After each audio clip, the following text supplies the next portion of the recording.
दीपप्रज्वलन होत आहे।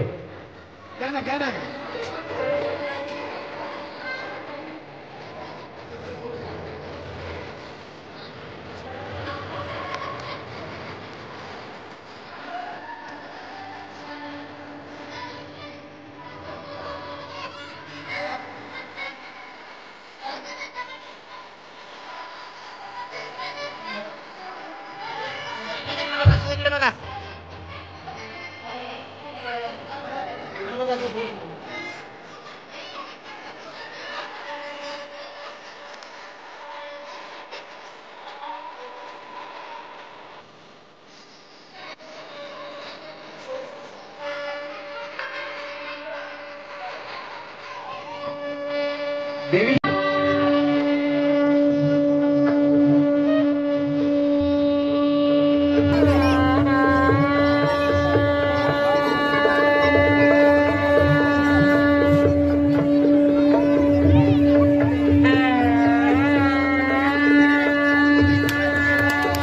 जोरात आवाज वाजवायचे आहे। सर्व श्रोते वर्ग हो, प्रेक्षक वर्ग हो।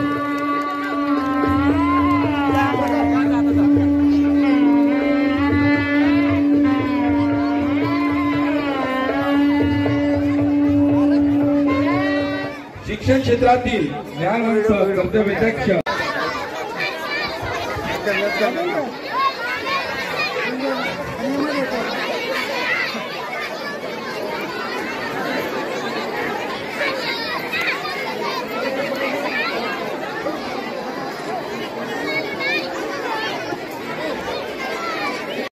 आणि या ठिकाणी उपस्थित असलेले सर्व माझ्या माता भगिनी आणि बंधूंनो, मी आपल्या मुलांचं कौतुक पाहण्यासाठी या ठिकाणी आले, परंतु आपल्या बरोबर पण मला बोलायचं म्हणून मी इथे आले।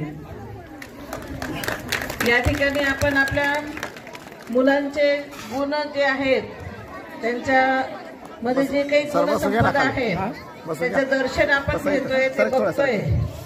आपल्याला वाटलं पण नव्हतं की हे छोटे छोटे मुलं इतक्या छान पद्धतीने या ठिकाणी नृत्य करतील, डान्स करतील आणि त्याच्यामधून तुम्हाला संदेश देतील। त्यांनी सगळ्या प्रकारचा संदेश दिलेला आहे। सावित्रीच्या लेकी असल्यामुळे आम्ही शिकलो आणि आज या ठिकाणी उभी आहे। आमच्यासारख्या तुमचे जे हे छोटे छोटे मुलं आहेत, या छोट्या मुली आहेत, ह्या देखील या लेकी सुद्धा आपल्या शिकाव्यात आणि आमच्यासारख्या या ठिकाणी उपस्थित उभ्या राहाव्यात। एवढा सक्षम जर या लेकींना आपल्याला करायचं असेल तर फक्त शिक्षकांवर अवलंबून राहून आपल्याला चालणार नाही। शिक्षकांच्या शाळेमध्ये जितके वेळ आहे मुलं आपली, तितका वेळ ते शिकणार आहेत, ते फुलणार आहेत, बोलणार आहेत, नाचणार आहेत, बागडणार आहेत आणि शिक्षण पण घेणार आहेत। परंतु आपल्याला घरामधून पण जर मुलींना आपण घरामध्ये सपोर्ट केला, घरी आल्यावरती पण त्यांचा अभ्यास घेतला, शिक्षकांनी काय शिकवलं हे विचारलं, तू मला गाऊन दाखव कविता असं सांगितलं, तू मला पाढे म्हणून दाखव सांगितलं, शाळेचं पुस्तक वाचून दाखव असं आपण सांगितलं, आपलं काम करत करत, आपल्या भाकरी करत करत जर आपल्या मुलीला सोबत शेजारी बसवलं आणि शाळेमध्ये काय काय चालतं, काय काय गंमत जम्मत ती मला सांग असं जर आपण तिला विचारलं तर ती अगदी भरभरून भरभरून भरभरून सांगेल। या ठिकाणी जसं ते विद्यार्थी अगदी आनंदाने तुमच्या पुढे एकापेक्षा एक छान छान गाणे या ठिकाणी सादर करत आहेत। अगदी पहिलीचे मुलं देखील या ठिकाणी छानपैकी त्यांचा डान्स आणि त्यांचे नृत्य सादर केलेलं आहे। तर असे छानपैकी तर तुम्हाला शाळेतल्या गमती जमती सुद्धा सांगतील, पण याच्यासाठी तुम्ही त्यांच्याशी बोललं पाहिजे आणि त्यांच्याशी बोलायला तुम्हाला मोबाईल पासून दूर राहायला पाहिजे। मोबाईल जर तुम्ही घेऊन बसलात आणि मुलांशी बोलले नाहीत, संध्याकाळच्या ज्या टीव्हीवरच्या सिरियल आहेत त्या सिरियल बघत बसल्यात, सासू सुनांच्या भानगडी बघत बसल्यात, तर मुलांजवळ बोलायला वेळ मिळायचा नाही। तुम्ही मुलांजवळ बोलायला पाहिजे, मुलांचं ऐकून घेतलं पाहिजे, तुम्हाला येत असलेलं गाणं त्यांना ऐकवायला पाहिजे, तुम्हाला येत असलेलं गाणं त्यांना शिकवलं पाहिजे। आता हे झुमकावाली पोरं हे तुमच्या भाषेतलं आपल्या भाषेतलं गाणं आहे, अशी गाणी तुम्हाला पण येतात। लग्नाच्या वेळेला हळदीच्या वेळेला तुम्ही जी गाणी म्हणतात ते गाणं सुद्धा त्यांना म्हणून दाखवलं तरी चालेल. आपण ती गाणं कुठं वाचली नाही, आपण ती गाणं कुठं पाठ केली नाही, पण आपल्या सासूने, आपल्या आईने, आपल्या काकूने, आपल्या काकीने जे काही म्हटलं ते ऐकून ऐकून आपण ती शिकलो. आणि ती जी काही रूढी परंपरा अंतर्गत ती गाणी चालत आली, जात्यावरची गाणी चालत आली, हळदीच्या वेळेला म्हणणारी गाणी चालत आली, तेलन पाडताना म्हणणारी गाणी चालत आली, बाळाला आंघोळ घालताना गाणी चालत आली, बाळ झोपवायचं असेल तरी अंगाई गात चालत आलं. एवढंच नाही तर वटसावित्रीच्या पौर्णिमेचे उपास करतो त्यावेळेला देखील आपण गाणी म्हणतो, नागपंचमीची गाणी म्हणतो. ही सगळी गाणी आपण कुठून शिकलो? आपले जे काही सासू, काकी, काकू, आई, वडील जे आहेत त्यांच्याकडून शिकलो.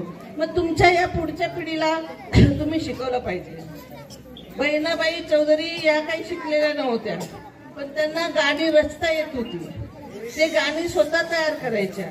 काम करता करता त्यांना उपजत गाणी सुचायची आणि ती गाणी त्यांच्या पुतण्याने लिहून ठेवली आणि त्याच्यामुळे ती पुतण्याने लिहून ठेवलेली गाणी आमच्यापर्यंत पोहोचली.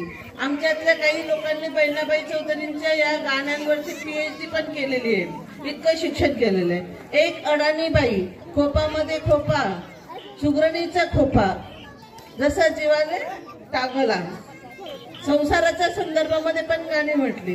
आधी हाताला चरटके मग मिळते भाकर, एवढी मोठी गोष्ट त्या सहज सोप्या भाषेत सांगून गेल्या. मग तुम्हाला येत असलेलं जे काही आहे, तुम्हाला येत असलेल्या गाणी आहेत, तुम्हाला माहीत असलेल्या गोष्टी आहेत, त्या गोष्टी या पुढच्या पिढीला तुम्ही सांगितलं पाहिजे. याच्यासाठी तुम्हाला मुलांबरोबर बोललं पाहिजे आणि मुलांबरोबर बोलायला आपल्याला मोबाईल बाजूला ठेवला पाहिजे. आपण मोबाईल मध्ये बसतो, मोबाईल घेऊन बसतो, मुलांना पण हट्ट करायला लागले मोबाईल देतो. मुलं मोबाईल मध्ये काय बघतात ते बघायला आपल्याला वेळ मिळतो आणि मग ते मुलं जी छोटी आहेत ते छोटी असताना कार्टून बघतात, थोडी मोठी झाल्यावरती वेगळीच गाणी पाहतात, अजून मोठी झाल्यावरती झुपकावाली सारखी गाणी बघतात, अजून मोठं झाल्यावरती भलतच काहीतरी बघतात आणि ते भलतच काहीतरी बघत बघत आपली मुलगी कधी वाईट वळणाला जा निघून गेलेली असते आपल्याला माहित पण नाही लागत. आणि मुलांना जर घडवायचं असेल तर आपले संस्कार केले पाहिजे आणि हे संस्कार करण्यासाठी मोबाईल पासून आपण पण दूर राहायला पाहिजे आणि मुलांना पण दूर ठेवायला पाहिजे. मग याच्यासाठी काय करायचं? मोबाईल पासून जर मुलांना दूर ठेवायचं असेल, मोबाईल पासून जर मुलांना दूर ठेवायचं असेल तर मग काय काय केलं पाहिजे? तर मुलांना वाचायला सांगायला पाहिजे, मुलांशी आपण गप्पा केला पाहिजे. बुद्धीचा विकास करण्यासाठी शाळा आहे, पण मोबाईल मध्ये जर गेम खेळत असतील तर हातापायांची सक्षमता होणार नाही. हे जे काही बंधू लोक आहेत, मोठे वयस्कर काका लोक आहेत, हे लहानपणी काय खेळायचे? विटी दांडू खेळायचे, सूर पारंब्या खेळायचे, कबड्डी खो खो खेळायचे, त्याच्यामुळे त्यांचं काटक शरीर तयार झालं. आताच्या मुलांना आपण मोबाईल देऊन बसवतो, तासन तास एका जागी बसतो, तासन तास एका जागी बसल्यामुळे त्याचे स्नायू, त्याच्या हातापायांची हालचाल, या सगळ्या गोष्टी, आणि पोटभर जेवत नाही, उड्या मारून येत नाही, त्याच्यामुळे व्यायाम होत नाही, ह्या सगळ्या गोष्टींच्या शरीरावर परिणाम होतो. म्हणून मुलांना खेळू पण दिलं पाहिजे. शिक्षणासाठी शाळा आहे, पण इतर गोष्टींसाठी आपलं घर आहे. आपल्या घरातही आपण त्यांना खेळू दिलं पाहिजे, त्यांच्याशी बोललं पाहिजे. आता सामाजिक नातं, आईजवळ जास्त नातं, घरच्या लोकांबरोबर नातं जवळीक असलं पाहिजे. त्याच्यामुळे काय होतं, मुलांचा भावनिक विकास होतो. मुलांचा भावनिक विकास होणं म्हणजे काय? तर एकाला जर दुःख झालं, काही लागलं, तर आपल्या डोळ्यात कचकच पाणी येतं किंवा पटकन म्हणतो आई ग, लागलेलं त्याला असतं पण वेदना आपल्याला जाणवतात.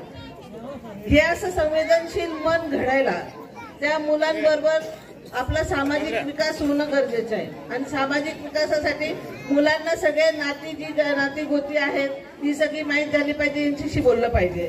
त्याच्यामुळे काय होईल, प्रत्येक जो युवक आहे, हे युवक घरातल्या बहिणी आणि घरातल्या आईकडे ज्या नजरेने बघतात त्याच नजरेने इतर बाहेरच्या मुलींकडे सुद्धा बघतील आणि जे काही वाईट घटना समाजामध्ये घडून जातात त्या घडणार नाही. म्हणून मोबाईल पासून मुलांना दूर ठेवायचं असेल तर त्यांना जास्तीत जास्त वाचायला सांगितलं पाहिजे. मी या ठिकाणी शाळेच्या शिक्षकांना सांगते, पोद्दार सर जे आहेत हे माझे वर्गातले, आम्ही बरोबर शिकलेलो आहोत. ते एक चांगले शिक्षक झाले, संजय पोद्दार एक चांगले शिक्षक झाले. या ठिकाणी त्यांचं जे काही कामाचं आम्हाला दिसतंय, या सगळ्या मुलांच्या परफॉर्मन्स मधून या शिक्षकांचं काम मला बोलतंय. या शिक्षकांचं काम कशा पद्धतीचं आहे हे मला दिसतंय. तुम्ही एवढे सगळेजण या ठिकाणी आलात, शिक्षकांचं मुलांचं कौतुक बघण्यासाठी आलात. मुलांना शिकवता शिकवता शिक्षक शिकलेले, शिक्षकांनी शिकवता शिकवता मुलं शिकली, हे सगळं बघण्यासाठी मी या ठिकाणी उपस्थित झाले. पण मी शाळेला पण सांगेल की शाळेला आता 10,000ची पुस्तकं मिळाली वाचनालयाची. ही पुस्तकं मुलांसाठी असली तरी पण ही पुस्तकं 2-2 दिवसासाठी आठवड्यात घरी द्यायची आणि मुलांनी आईला वाचायला सांगायचं. आई लिखित असेल, लिखाण येत असेल, वाचन येत असेल आईला, तर आईने ती मुलांची पुस्तकं वाचायची आहेत आणि ती वाचलेली गोष्ट मुलांना सांगायची आहे.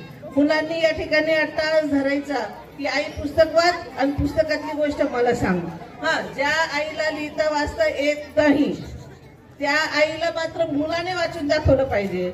आईने सांगितलं पाहिजे, बाळा मी तर काही शाळेत गेली नाही, मला तर काही वाचता येत नाही, पण तू मात्र मोठा हो, शिकून तू मला याच्यातली गोष्ट वाचून सांग. तो वाचून दाखवेल, नाही तर वाचून झाल्यावरती तुम्हाला त्याच्या भाषेमध्ये सांगेल. पण हे होणं फार गरजेचं आहे, हे होणं फार गरजेचं. आणि हे सांगण्यासाठी मी या ठिकाणी आले. तुम्ही सर्व लोकांनी मनापासून मुलांचं कौतुक केलं. बक्षिसा स्वरूपामध्ये पण बऱ्याच लोकांनी या ठिकाणी मुलांचं कौतुक केलं. मी पण शिक्षण खात्याच्या वतीने या जिल्ह्याचे शिक्षणाधिकारी म्हणून मी पण मुलांचं कौतुक करते.